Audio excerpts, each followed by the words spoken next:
So the idea of restaurants as we know them today first emerged after the French Revolution. Well, they're a little bit different. I mean, the idea of a three-meal course that came from Russia a little bit later.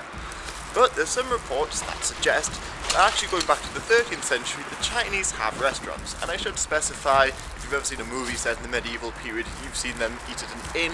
And the main difference between an inn and a restaurant, if you don't know, is an inn usually just had one type of food and you paid the negotiated price for a meal, whereas a restaurant lets you select which food you want. So using this vague definition of what a restaurant should be, i.e.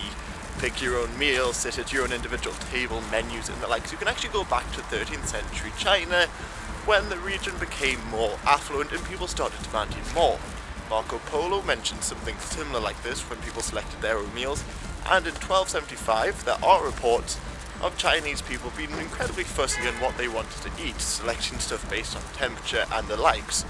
Of course, it's not connected with restaurants that emerged after the French Revolution, but it's still interesting to know. Plus, here in China in restaurants there's a lot of lazy Susans, but I was fascinated to find out lazy Susans aren't in fact Chinese.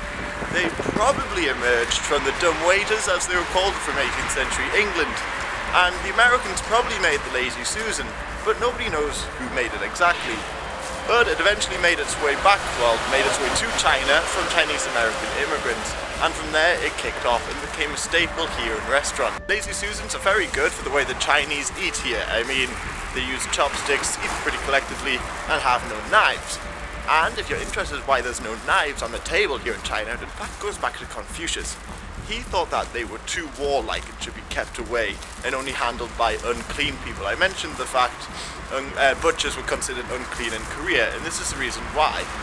They were seen as too warlike, and it's also theorized this is why Chinese chopsticks are particularly blunt. It was just seen to be more civilized the less warlike you are.